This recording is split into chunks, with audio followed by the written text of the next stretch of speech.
Mark with Exotic Car Play Place, but today I really want to get down to some of the issues, reliability concerns, recalls, and overall quality and construction interpretations, at least from my perspective. Now, I've had this car for a short while now. It's a bit of an extended run, you might say, and I've had a chance to really learn every little intimate detail about this car, and there's a lot of things I really love about it. A lot.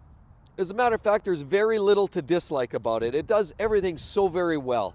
It's quiet, it's composed, it's practical, it's well built, and it performs like a beast. It's like an M car really should perform. And so this is really a great car overall. But like every great vehicle, it doesn't come necessarily without its flaws. So we're going to talk about the recalls right now that were a consistent recall issue in maybe 2018 and that carry through to 2019, like this model, which is a 2019 model year. So we're going to touch on some of the recall concerns, and then later on I'm going to touch on a couple of things that we noted that are a consistent failure point on these cars, as well as I'll give you some of my overall feeling and belief of the design quality of this car. So let's get rolling. So the first thing that I want to note is the first recall actually has to do with the rear brakes. The rear brakes had an issue where there wasn't enough coating, adequate coating in the piston, in the caliper or the brake caliper pistons at the back end, and that would unfortunately result in a possibility of a crash because the brakes would malfunction in the back, not giving enough brake function or the correct brake bias to allow a proper cornering. Of course, a lot of the traction control systems and the whole driving dynamic gear around the assumption that every part of the brakes and drivetrain are functioning correctly. That in itself is a problem. Now that's the first recall, and the dealers would take that on and repair as needed. The second one has to do with the rear turn signals. And what the problem is the inboard versus the outboard signals. In some cases, they were of different colors. You have red on one and amber on the other, and they would alternate simultaneously, and that was enough of a signal. And often, unfortunately, other drivers would recognize that as a little bit of a confusing state. It would sometimes actually, believe it or not, send other drivers into a crash because the fact that they weren't necessarily understanding what the car was telling them when they were trying to make a decision in traffic. It created problems for other drivers. That as well is something that the dealer will inspect for you free of charge. The third recall has to do with the lane assist.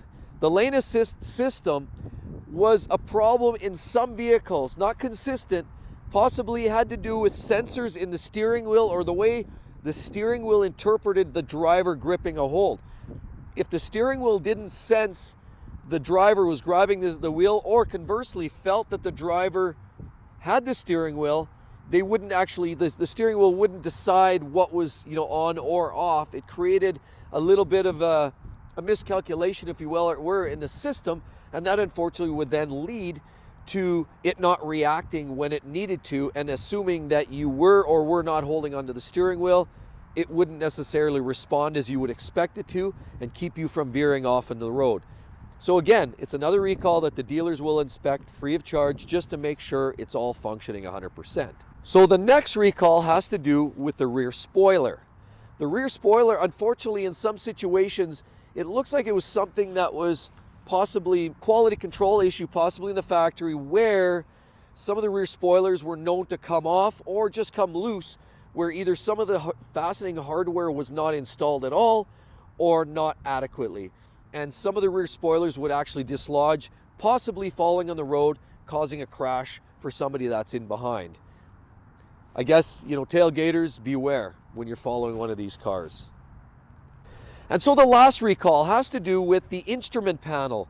In some situations, in some of the earlier models, and I would say 2018, so I haven't yet heard if 2019 is impacted by this, but time will tell, where there was a software coding issue that some of the illumination on the driver panel would not illuminate properly and sometimes give mixed readings or signals, and sometimes that has been known to lead to possible driver issues, confusion, and possible crashing scenarios. So yet another thing that the dealer would take care of. They would upgrade the software and you'd be on your way. So all relatively minor things for the most part, the brakes being, I would say, largely the biggest issue that you want to have addressed. But all these recalls, the dealer would manage for you free of charge. Now there's another issue, maybe not so much in the X3, because largely these are automatic, the 8-speed automatic transmissions. But the B58 engine that's also in this particular car, when it's shared in, for example, the 340 cars, which again, it's not here, it's the B58 engine specifically, there have been scenarios where there was an issue with the crank bearing guide, and there was an issue where it would prematurely wear out, and if it was neglected too long, whereas it wore out the crankshaft or the bearings, it would create an obviously scenario where it was too far gone, and the dealer would look at replacing an entire engine as a result. Now that was typically afflicted with the manual transmission cars because it had to do with the clutch arrangement. So not likely an issue here. Thought it was worth mentioning because of the B58 engine that is shared in this car as well. Thought I would mention it just for information, guys. So now let's get down to the nitty-gritty. How about the quality construction overall of this car? Again, I've had this vehicle for a period of time now, and I can honestly tell you, after driving it in varying conditions, I've had some snow, we've had some rain, we've had lots of uneven pavement and some rough roads. Tried it in some bad driving scenarios, even some really aggressive on-ramps where you've had to get off the main road, where you typically would see a little bit of chassis twist.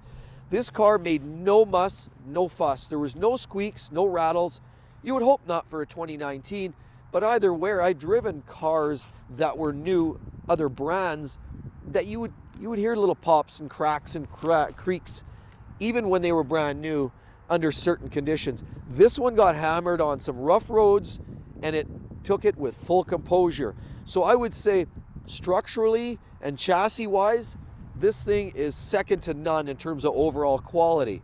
The other thing, of course, is the quality of overall materials. Again, everything is nicely put together. Seams and gaps fit well. Touching the materials inside on the dials and controls are the high quality you would expect from a BMW or possibly an Audi. High quality materials through and through. The electronics work well. The digital display never had a glitch.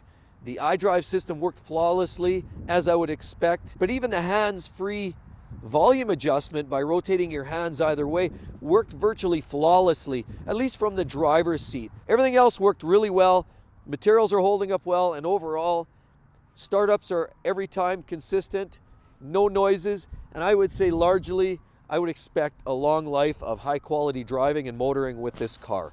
So that's all I really had to say about the overall quality, fit, finish, reliability issues. Time will tell how the overall reliability looks for these cars. The way things are shaping up, it's looking pretty good right now. This new revised engine, the B58, is looking like a sturdy piece. It's a new modular design. It's also the same engine that shared the crankcase system. A good part of the major structural component of that engine is shared with the diesel variant as well, which means that it's typically beefed up. Well, BMW does that for modular design, so it's cost savings. But the flip side is, if it's built up to diesel standards, often it's over-engineered for gasoline standards. So I would expect the structural part of this engine is going to survive a long time. That's my first initial interpretation or impression on that. So everybody, I hope you enjoyed the video. I just wanted to give you a quick impression on the overall quality control, the reliability concerns, as well as some of the recalls that are currently outstanding. So thanks again, everybody. You make sure you give me a thumbs up, like, subscribe. Mark again with Exotic Car Play Place, signing out, and I hope to see you real soon. Talk to you then. Bye-bye, guys.